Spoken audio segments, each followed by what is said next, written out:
Throughout time, people across the world told each other tales of how they came to be, of heroes and monsters, romance and tragedy, death and rebirth. Mythology helped shape the ancient world, explaining the unexplainable. This is Mythology Unleashed. Foxes have been admired by people for thousands of years. While not quite as large or as strong as some other members of the canine family, or even blessed to live within a pack setting as wolves do, foxes have more than a few advantageous adaptations of their own. They are sleek, agile, fast, great climbers and diggers, blessed with amazing senses to hone in on prey, and adaptability that allows them to hunt countless species of animal, and live in a vast array of environments, from forests and grasslands, to deserts and tundras, to even urban settlements. With over a dozen recognized species inhabiting every continent save for Antarctica, and tendency to live in such close proximity to people, foxes have been featured in the myths and legends of countless people across the world, as gods, as guides, as heroes, as villains, and more. Yet every role the fox plays seems to always be incredibly clever, and sometimes too cunning for their own good.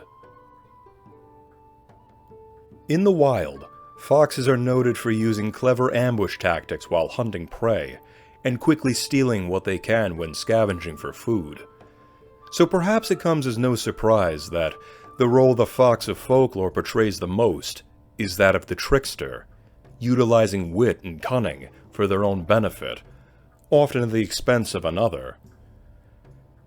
As with all tricksters of legend, they may be benevolent, malevolent, or may have aspects of both, making them highly unpredictable. From medieval cycles of the late Middle Ages arose the character Reynard the Fox, an anthropomorphic figure whose satirical misadventures often involved him getting the better of other animals, and subsequently avoiding their wrath, using his brains over their greater strength or greater numbers. Chinese mythology had shape-shifting fox spirits known as the Huli Jing, whose primary form was a large and beautiful fox with 9 tails, and whose presence could either be a good or a bad omen, depending heavily on the tale in question.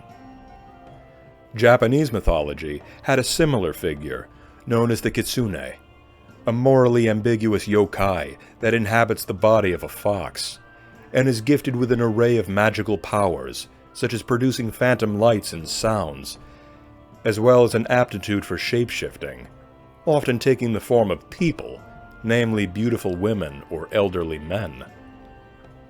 To discern a kitsune in human form, one must look for the presence of its tail or its tails, a trait that they find hard to disguise. In Dogon mythology of Mali, the fox was the embodiment of the god of the desert, a messenger of the gods who took joy in leading people to misfortune. Inuit folklore tells the story of a fox who would shed her skin to become a beautiful woman, and would go on to become the wife of a hunter so that she may be taken care of. After a short time, however, the hunter commented on a musty smell in the hut, not knowing it was from the fox woman. She then put her fox skin back on, and left without a trace.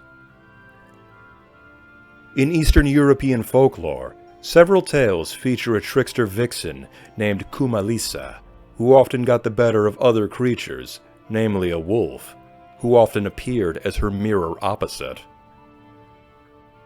African American folklore tells of Br'er Fox, who used his cunning to be a recurring antagonist to the figure Br'er Rabbit, whose own cunning often outsmarts the fox.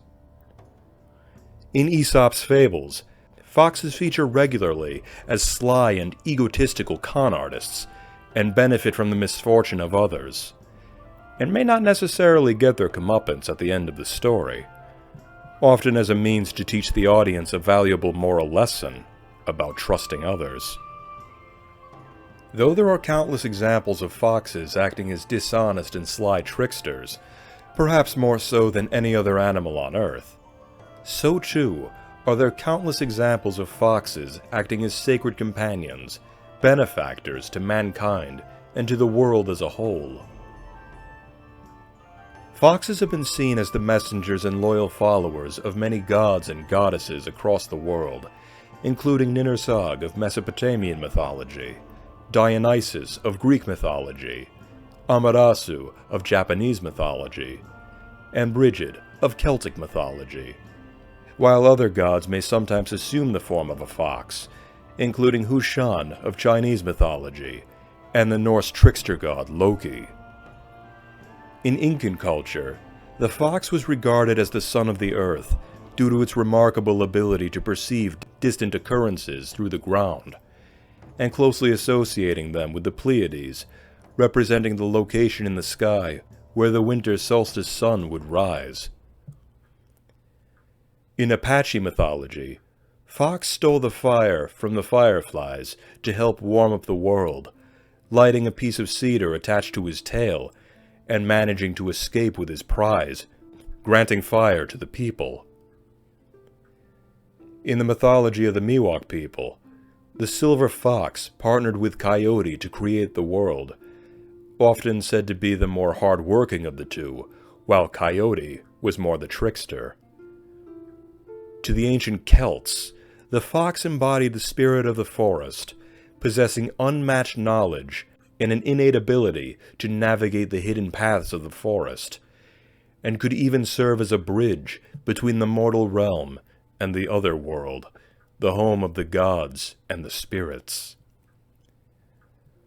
While the fox is almost universally seen as a cunning creature several steps ahead of all others, these depictions also show that they are widely revered as integral parts of both the physical and metaphysical sides of life. For thousands of years, the fox has been featured in the myths and folktales of many, many cultures. Their reputation for cunning when hunting or handling threats, and their adaptability to drastically differing environments, have earned them a nigh universal role of a trickster, utilizing brain over brawn to achieve their goals. They have been portrayed as heroes, as villains, as gods, as messengers, as guides, as sacred bridges between realms. Yet for all their varied roles, the fox's intelligence and craftiness is always front and center. And so this tradition has continued on into the modern age, with crafty foxes appearing in countless stories, including Pinocchio, Fantastic Mr. Fox, Brian Jake's Redwall series, and Disney's Robin Hood and Zootopia. We must remember that foxes are an important part of this world, integral parts in their respective environments. To lose them would risk ecological imbalance and the loss of some of Earth's most fascinating creatures. Keep in mind, foxes are neither inherently good nor evil. They are but animals, doing what they do in order to survive in a harsh and unforgiving world.